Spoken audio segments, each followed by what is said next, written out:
Quand ton mari parle, ta bouche est fermée. Tu ne touches jamais le téléphone de ton mari. La première règle qu'elle t'a donnée. Tu ne touches jamais son téléphone. Tu ne veux pas qu'on m'appelle. Tu dis quoi, hein? Je ne veux pas qu'on m'appelle. Et si un jour on m'appelle et que j'arrive, c'est pas le problème.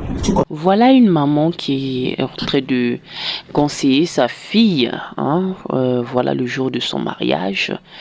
Quand ton mari parle, tu te tais. Ne touche pas son téléphone. Hein, voilà. Qu'on m'appelle pas. Si on m'appelle, c'est toi le problème.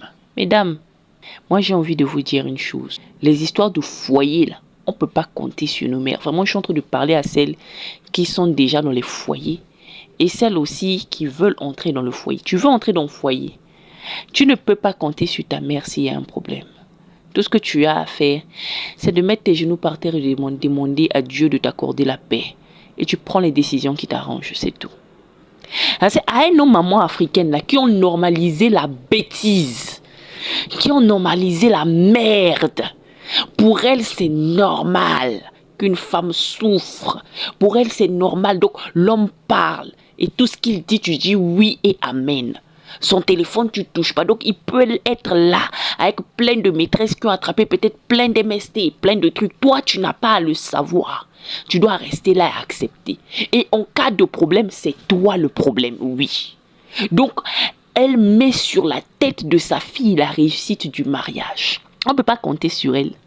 Moi, c'est pour ça que je dis toujours, moi, Mélissa, j'ai un problème. Je ne vais jamais aller voir ma mère. Jamais. Parce que je sais ce qu'elle va me dire.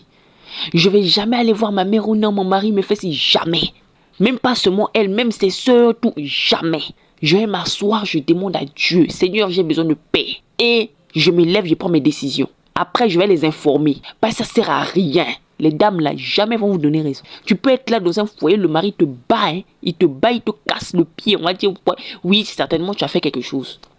Sinon, il t'aurait jamais battu comme ça. Certainement, tu as fait quelque chose. Qu'est-ce que tu as fait? Et on t'accuse. Le gars te trompe, plein de MST, il t'appelle, il dit, non, voilà, faut supporter, c'est ça le mari. Tu connais comment les hommes sont. Surtout s'ils fouillent et puis ils voient que tu n'as pas de problème, ils vont dire que tu n'as pas beaucoup prié pour ton mari. Et c'est dans ça là, on vient insulter les femmes qui ne sont pas mariées. Mais si je dois aller me marier, fermer ma bouche, ne rien dire, supporter tout, c'est quoi? Quelle beauté il y a dans ça? Quelle joie il y a dans ça? Où tu ne peux pas donner ton avis. Où tu sais que s'il y a un petit problème là, ta propre maman qui t'a mis au monde va dire que c'est toi. En tout cas, au fur et à mesure qu'on est en train d'avancer, le mariage devient dégoûtant pour beaucoup de femmes.